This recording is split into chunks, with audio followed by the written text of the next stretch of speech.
What's up, everyone? Welcome to a Gallen of Questions on Philly 57. My name is Pat Gallen. I'm the host of this program.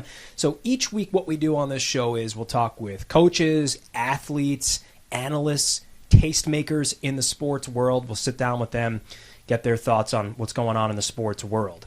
And then they answer questions from the Gallen can. You never know what questions will be in there. Coming up later on in this show, an amazing sit-down interview with two-thirds of the Legion of Doom Flyers legends, Eric Lindros and John LeClair. Very cool. You'll want to stick around for that for sure. But first, we chat with Shawn Syed of SumerSports. He literally wrote the book, well, maybe not literally, but wrote a very detailed article on new Eagles defensive coordinator Vic Fangio and what his scheme is all about. And so you'll certainly learn a thing or two about Fangio in the process, that is for sure. Also, on the offensive side of things, the Eagles are hiring Kellen Moore, 35 years old. He's young, but he's still a veteran of the league. He's been an offensive coordinator now for 5 years. Spent this past season with the Chargers, spent 4 seasons with the Dallas Cowboys, and the numbers are pretty good. He, in those 4 seasons, helped lead the Cowboys offense to number 1 in the league in total yards twice. What does he like to do? He likes to air it out. He could do that with Dak Prescott and Justin Herbert in his two stops. And he likes to utilize pre-snap motion, which is something that the Eagles lacked last year. 32nd in the league with the Chargers. Kellen Moore and the Chargers were 8th in the league in pre-snap motion, so that will certainly change some things. And he will bring some fresh ideas to a very stale offense. That's exactly what Nick Sirianni talked about in his end-of-season press conference. The defense, though, what is that going to look like under new DC Vic Fangio? Here's Shawn Syed of SumerSports. To me, you can't write the history of really the last kind of 5 to 7 years of NFL defense without Vic Fangio. You know, he has been coaching for a really, really long time and has had success at a lot of those stops, but really that inflection point is that 2018 Super Bowl or the Super Bowl after the 2018 season where you have this Rams offense with Sean McVay. They're just exploding and no one can stop them, but they run into this road bump in week 14 against Fangio's Chicago Bears at that point. And then from there, Belichick takes a lot from that game and they're able to succeed and win a Super Bowl game 13-3. From there, McVay really thinks he wants to get a piece of that defense. He hires Brandon Staley after that, and you just see the kind of tentacles just flow throughout the NFL. It feels like everyone for a decent bit of time was trying to pick someone that knew Vic Fangio in some sort of way as a way to really just limit these offenses. So to me, it's just such an important part of the defensive history in the NFL. So what is it specifically about a Vic Fangio defense that lent itself, I guess, to spreading throughout the league? Quarterbacks are in a position where if you give them enough time to throw, they're able to have success. And, you know, the Pete Carroll Legion of Boom, those defenses where you have that one high safety, you play a lot of cover 3, offenses were just able to figure that out. And the response on the defensive end is, okay, we'll put an extra safety back there, play those 2 high safety shells that are so common in the NFL now as a way to limit the explosive passing game and do a little bit of encouraging the run, because at this point we've seen that, you know, running on a whole it's not as productive by the numbers as passing. And the best way for offenses to score points is, you know, you have to be able to create explosive plays. The best way to limit that is you get one of those safeties back there. And that I think is a little bit of a oversimplistic view of it. But to me, that is a lot of the bones of why that particular system has spread across. Clearly, we do not know what the entire defense is going to look like for the Eagles in 2024. Still plenty of work to be done, draft, free agency, all that. But with a Vic Fangio-led defense, assuming that you'll see a lot of the same top-tier players come back on this defense, what should we expect to see on the Eagles defense when it takes the field in week 1? I think that things are going to look similar to points in the start of the season in terms of, well, you're going to have that, 4-down lineman, 2 linebackers. You're going to feel kind of light in the box where you only have 6 players really between the defensive linemen and the linebackers. But you're going to see that safety rotation. And Pat, you're going to see some of those same things. But when you watch the Dolphins on film, it is just perfected last year where people are rotating, but it is rotating at like the exact moment when the snap happens and the safety is able to run down at a perfect timing. So when I watch things like that, or even you watch like last year's preseason film and you see the Dolphins cornerbacks just executing techniques really, really well. So for me, it's, whatever we say that the coverage menu is, it can look similar. It might look, it will look a little bit different, but just the execution from individual players, seeing the Dolphins film, seeing the Eagles film, I think is just going to be really, really supercharged. And I think that is something that's important. I think that's something that Eagles fans should look forward to. And really, I would expect there to be a fair amount of roster changes. I think that Fangio has had a ton of really historic linebackers between Navarro Bowman, Patrick Willis, Roquan Smith in so many different ways, but he was able to show that, Jerome Baker in Miami, who I think he was the 3rd round pick, he was able to get a lot out of him.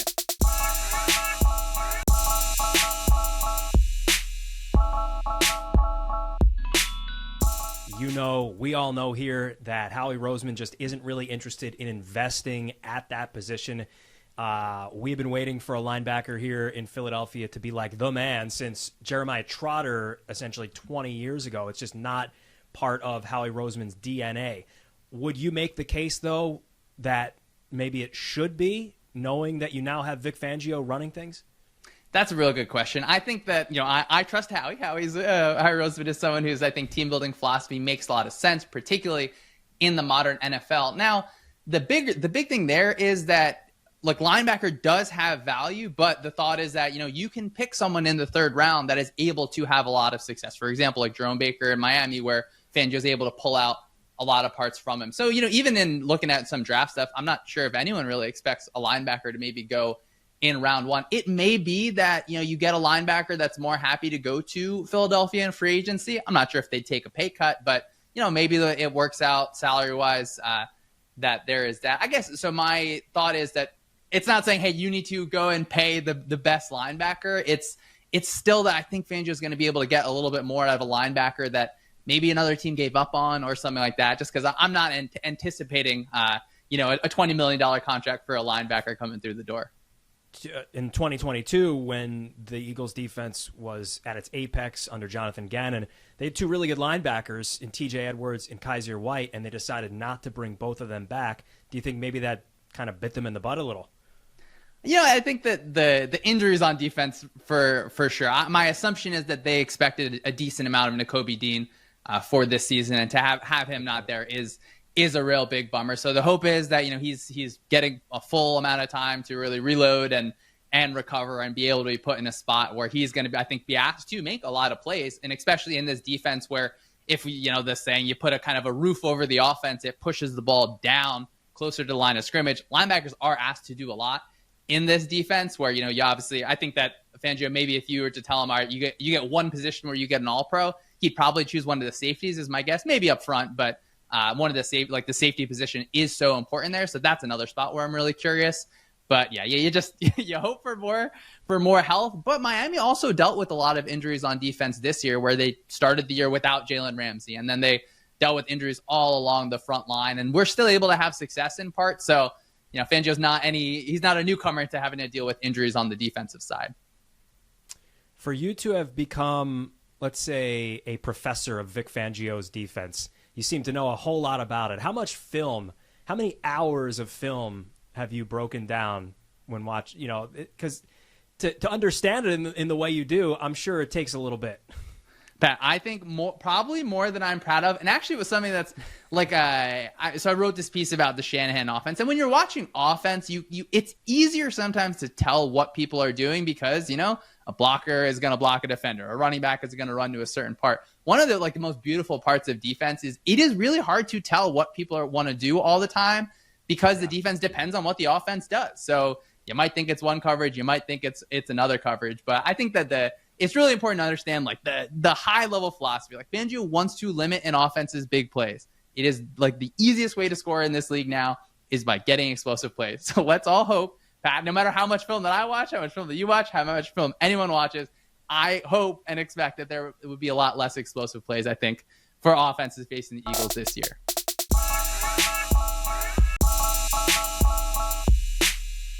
Welcome back. This is a Gallon of Questions. Let's go back to my youth. When I was a kid, 9, 10, 11 years old, I fell in love with the game of hockey thanks to 2 people.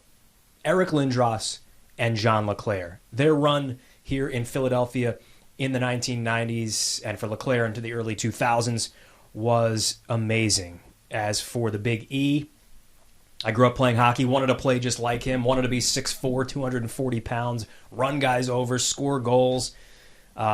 He was the quintessential power forward of the 90s. And John LeClair was supposed to basically just be a throw-in in a trade with the Montreal Canadiens. They bring LeClair, Eric Desjardins to Philadelphia, changes the entire complexion of the franchise for the better.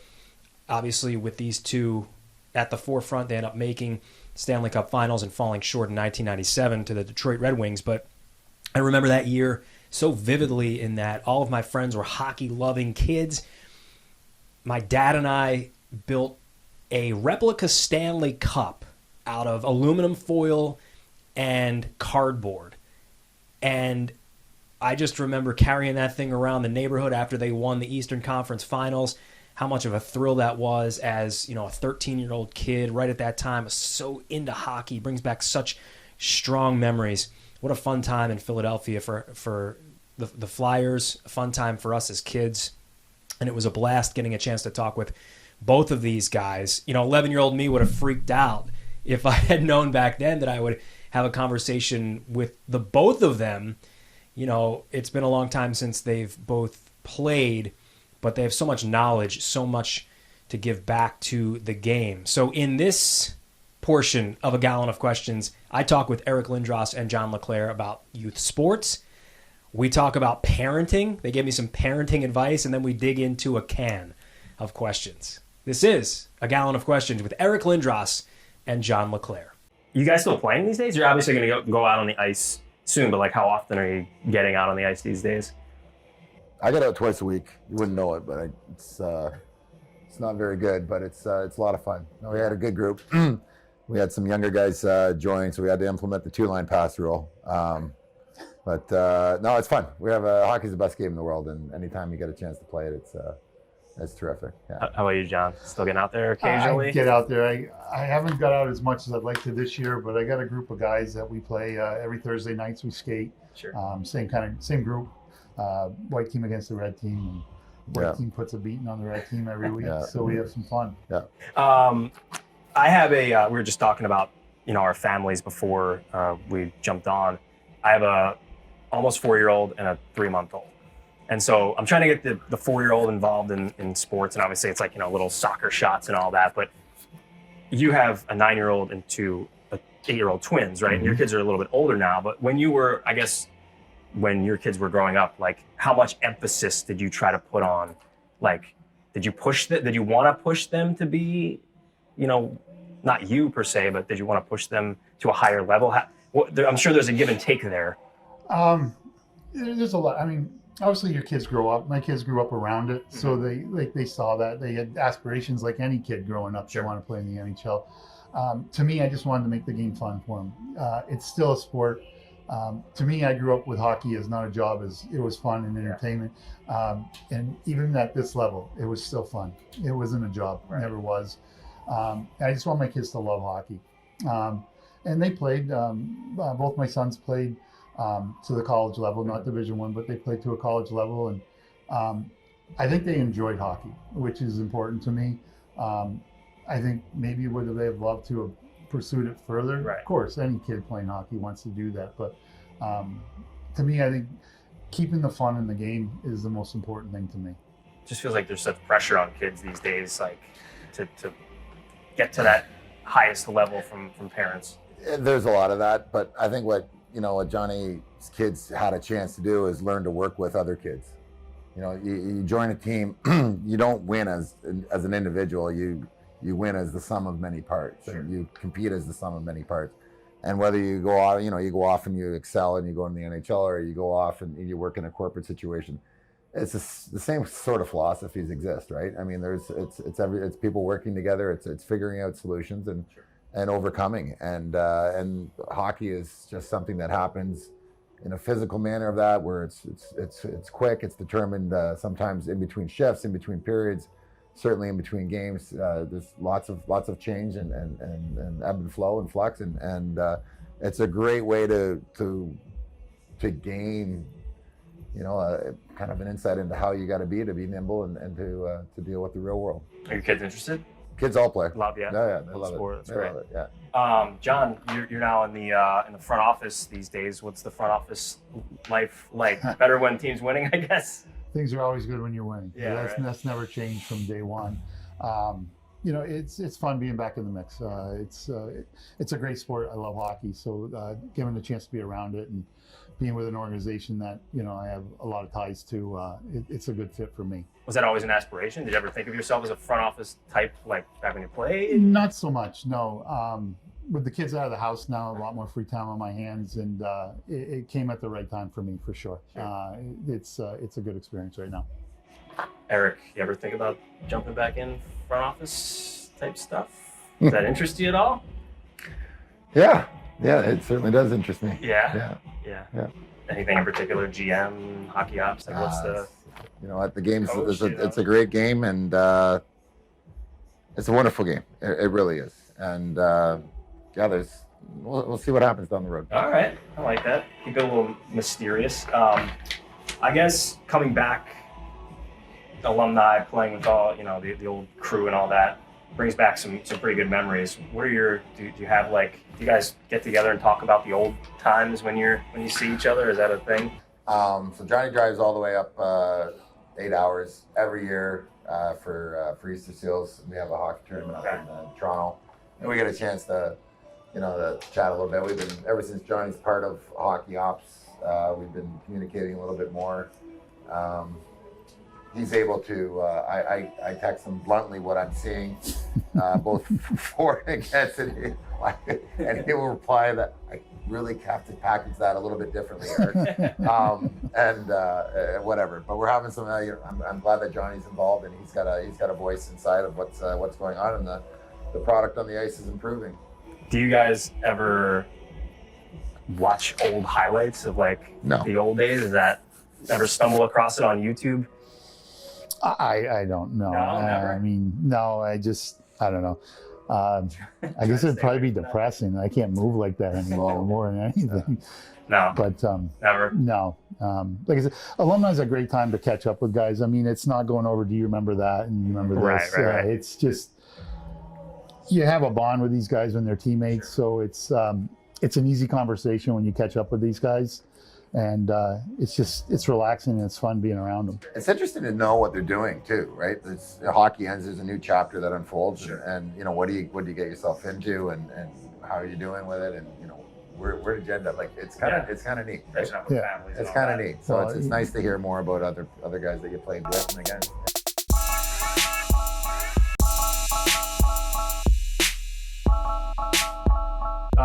Before I let you go, my last name's Gallen, so what I do is I carry around a gallon of questions. Do you want to grab a question and see what comes out of that can? See if we can answer a few before we go. They're very hard-hitting questions, so I'm sure you're going to be... Who was the one player you wish you would have played with in your NHL career? With. Guy played with. When I first came in the league, I started in Montreal. Right. And Jean Beliveau was Yeah. part of Montreal's organization. And he'd come in and he'd pop down every once in a while. And just the grace and the aura the guy had around him. Sure. And knowing a little bit about the legend, how good he was in the Montreal organization, just there's something about him that just gravitates you towards him. Just a terrific man. That's a pretty sexy answer. I thought you said that was The guy is the king, right? Yeah. He was the king. Yeah. He was amazing. Let's see here. We got favorite athlete growing up outside of hockey. Other sports? Was it another sport? Growing up, Dave Steve. Dave Steve. Yep. Okay. Dave Steve. Yep. Go Jays. We used to cut school opening day every year.